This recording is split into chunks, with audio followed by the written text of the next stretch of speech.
မြို့ငယ်လေးတွေကိုထူးဆန်းတဲ့ဖြစ်ရပ်ကြီးတစ်ခုကြားရောက်လာခဲ့တဲ့အဲ့ဒီဒေတာကအမျိုးသမီးအားလုံးဟာတညာရဲနဲ့ကိုဝင်ရရှိသွားကြတယ်ရဲတပ်ဖွဲ့နဲ့အစိုးရအဖွဲ့တွေဟာပြည့်ပြည့်စုံစုံစုံစမ်းစစ်ဆေးခဲ့ကြပေမဲ့ဘာအကြောင်းရင်းမှမတွေ့ရှိခဲ့ပါဘူးအချိန်ကြာလာတော့အမျိုးသမီးတွေဟာတခုခုမားနေပြီဆိုတာကိုခံစားမိလာခဲ့တဲ့မြို့ကနေထွက်ဖို့ကြိုးစားတဲ့အထိပါပဲအမျိုးသမီးတွေဟာမကြာမီမှာပဲကလေးမွေးတော့မယ်ဆိုတာကိုခံစားမိလာကြပါတယ်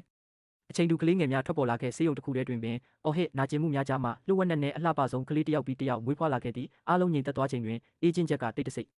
မွေးကင်းဆက်ကလေးငယ်တွေကိုစစ်ဆေးကြည့်တဲ့အခါပုံမှန်ကလေးတွေအတိုင်းပါပဲဒါပေမဲ့ဂျက်ထွက်သွားပြီးမကြခင်မှာပဲကလေးတွေမျက်လုံးတွေဖွင့်လာတဲ့အံ့ဩဖွယ်ကောင်းစွာပဲသူတို့ရဲ့မျက်လုံးတွေဟာလင်းလက်နေတဲ့ရွှေရောင်လင်းရောင်နဲ့တောက်ပလာတဲ့ဒီကလေးတွေဟာဘယ်သူနဲ့မှမတူပဲထူးခြားနေခဲ့ပြီးသူတို့ဟာကြီးထွားလာခဲ့တယ်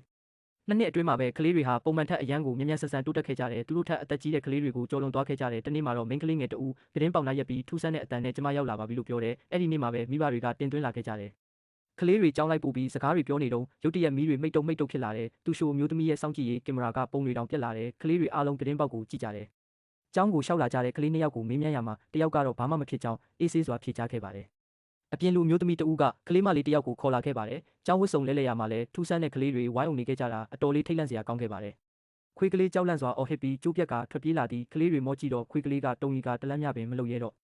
နောက်ဆုံးတော့လူစီရဲ့စုံစမ်းမေးမြန်းမှုတွေကြောင့်အဲ့ဒီအမျိုးသမီးဟာချင်းတွေးဖို့ဒီညလှုပ်ဝက်လာခဲ့တာကိုသိရှိခဲ့ရပါတယ်။မိမိကကလေးကိုစောင့်ကြည့်ဖို့အချိန်ယူမဲ့အထိမြို့မှာနေခွင့်တောင်းခဲ့ပေမဲ့အမေကညှင်းဆန်ခဲ့ပါတယ်။သူဆက်ရှိနေခြင်းနဲ့ကလေးငယ်တွေနဲ့လည်းတွေ့ခြင်းနဲ့လူစီကဘသူတွေလဲလို့မေးတော့ကလေးမလေးကမရင်းနှီးဘူးတဲ့ကလေး10ယောက်လောက်ရဲ့နာမည်ကိုပြောပြတယ်သူတို့တွေဟာစိတ်ချင်းဆက်သွယ်နေကြသလိုပါပဲလူစီနဲ့အဖွဲ့ဟာကလေးတွေကိုကွန်ပျူတာရှေ့မှာထိုင်ခိုင်းပြီးစမ်းသပ်မှုတစ်ခုပြုလုပ်ခဲ့ပါတယ်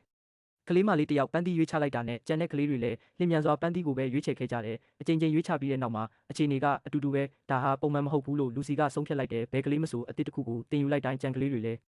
ဒါဟာတိတ်ပန်နီးကြရှင်းပြလို့မရတဲ့ကိစ္စပါပဲကလေးတွေထိခိုက်မှုမရှိတဲ့အတွက်မိဘတွေကပြန်ခေါ်သွားခွင့်ရခဲ့ပါတယ်အဲ့ဒီလိုပြန်လာရင်နောက်ကသားသမီးရဲ့ထူးဆန်းတဲ့အကြည့်ကိုတတိထားမိခဲ့ပါတယ်သူ့အကြည့်ကိုလိုက်ကြည့်တော့ကြောင်းတင်နေတဲ့ခွေးကိုတွေးလိုက်ရတယ်နောက်ကလေးတစ်ယောက်ကအဲ့ဒီခွေးသေးတဲ့ပုံကိုရေးဆွဲနေတယ်